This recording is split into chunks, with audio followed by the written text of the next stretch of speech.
নমস্কার বন্ধুরা, মা রান্নাঘরে তোমাদের সবাইকে স্বাগত। আজকে আমি বানাবো এঁচোড়ের কোপ্তা।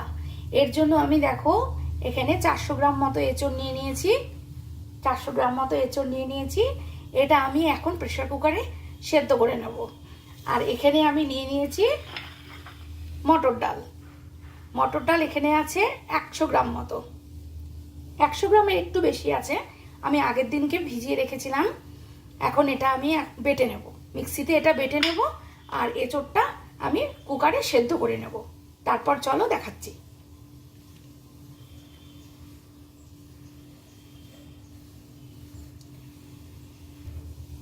দেখো আমি এটা মিক্সিতে নিয়ে নিয়েছি, আর সঙ্গে 3টে কাঁচা লঙ্কা নিয়ে নিয়েছি। দিয়ে দেবো এখানে পরিমাণ মতো নুন। এবার এটা বেটে নেব। এটা একদমই শুকনো শুকনো বাটতে হবে, এটাতে কিন্তু বেশি জল দেওয়া যাবে না। দেখো আমার কিন্তু মিক্সিতে এটা বাটা হয়ে গেছে। হ্যাঁ, আর এঁচোড়টা আমি এখন কুকারে সেদ্ধ করে নিচ্ছি। একদিকে আমি প্রেসার কুকারে এঁচোড়গুলো সেদ্ধ করছি, আর একদিকে এই মশলাটা আমি করে নেব। দেখো 3টে লঙ্কা, 3টে শুকনো লঙ্কা নিয়েছি, অল্প একটু এলাচ, অল্প একটু দারচিনি, অল্প একটু সর্ষে, সাদা জিরে, পোস্ত, আর আদা আর লঙ্কা। এগুলো আমি সব মিক্সিতে ভালো করে পেস্ট করে নেব। দেখো এঁচোড়গুলো সেদ্ধ করে আমি একটা পাত্রে ঢেলে নিয়েছি। এঁচোড়গুলো ঠান্ডা হয়ে গেছে। এখন এগুলো আমি সব হাত দিয়ে এরকম করে চটকে নেব। এর মধ্যে দিয়ে দেব ছোলার ডালটা। দেখো এর মধ্যে আমি নুন, হলুদ আর একটু মিষ্টি পরিমাণ মতো দিয়ে এটাকে ভালো করে মাখিয়ে নেব। ডালটা এর মধ্যে দিয়ে দিয়েছি। তোমরা এটা মটর ডাল দিয়েও করতে পারো, ছোলার ডাল দিয়েও করতে পারো। ভালো করে মাখিয়ে নেব।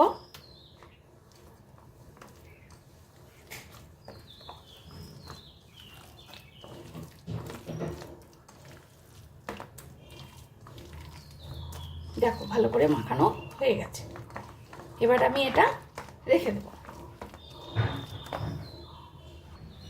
মশলার মধ্যে আমি এই 4টে টমেটো, মানে একটা টমেটোকে 4 টুকরো করেছি, এটাও বেটে নেব। গ্যাসে কড়াই বসিয়ে দিয়েছি, কড়াই গরম হয়ে গেছে। দিয়ে দেবো এখানে পরিমাণ মতো তেল।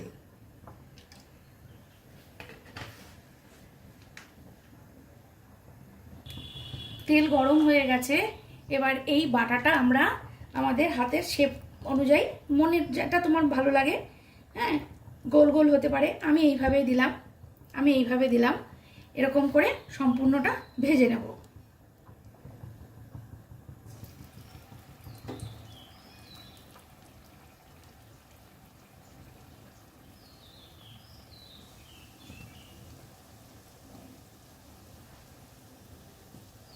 এরকম কোপ্তার আকারে ভেজে নেব।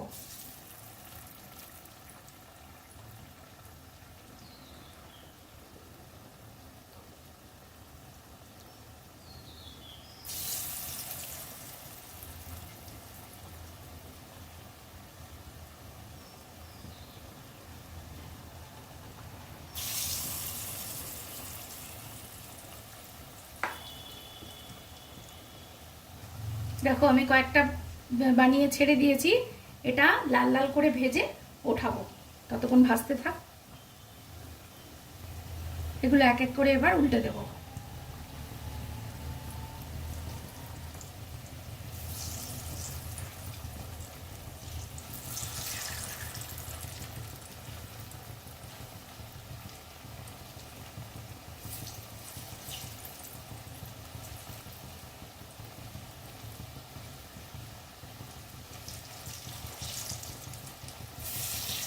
দেখো সব কটা উল্টে দিয়েছি।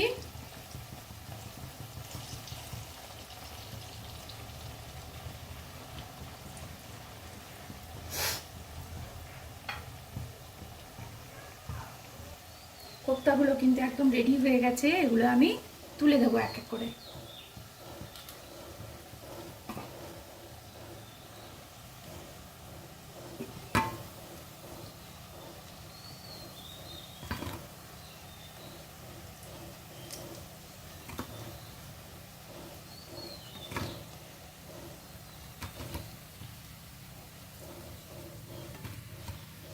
আবার কিছুটা ভেজে নেব। দেখো আরও কিছু ব্যাচ আমি ভেজে নিচ্ছি। দেখো আমার সবকটা কোপ্তা কিন্তু বানানো হয়ে গেছে। এবার রসাটা বানিয়ে নেব। এই তেলের মধ্যেই আমি দিয়ে দেব একটা তেজপাতা,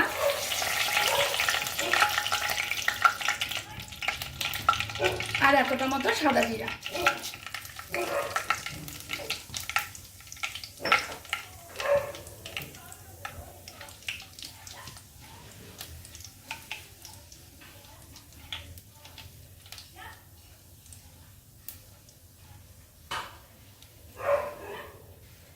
এর মধ্যে দিয়ে দেবো আমি আলু।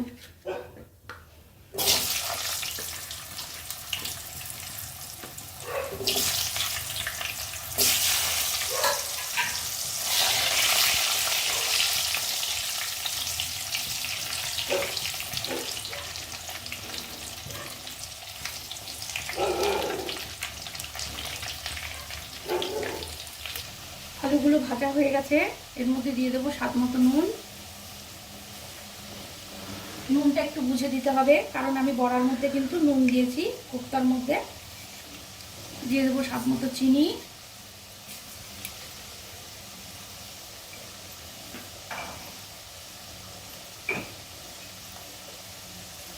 দিয়ে দেবো হলুদ।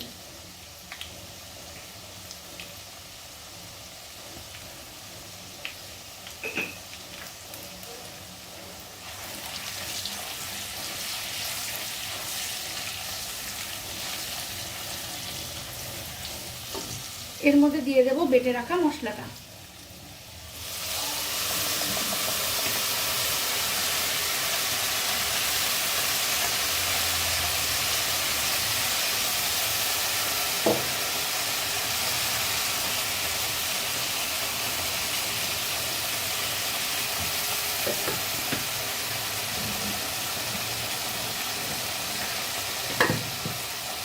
ভালো করে এটা কষিয়ে নেব।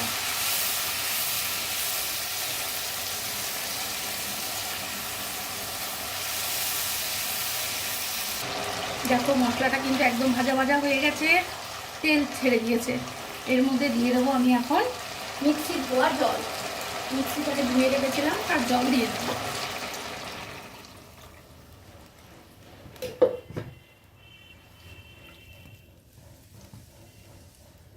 এই রেসিপিটা কিন্তু নিরামিষের দিনের জন্য খুবই ভালো। তোমরা ভোগের যদি ভোগ লাগাও ঠাকুরের, সেই ভোগের মধ্যেও কিন্তু এটা দিতে পারো।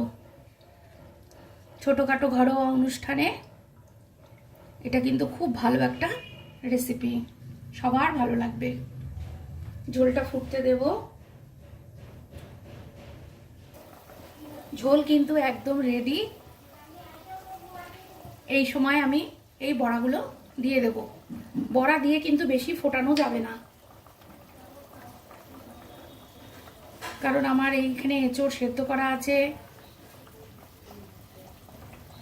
বড়াগুলো ভাজাও আছে। আমি একটা একটা করে কোপ্তাগুলো দিয়ে দেব।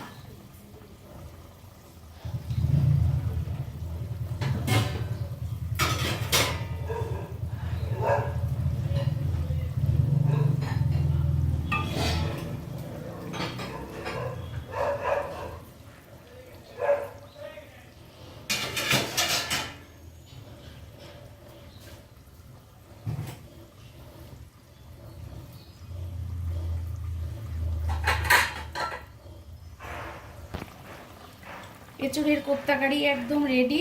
এই সময় আমি দিয়ে দেবো এর মধ্যে ঘি।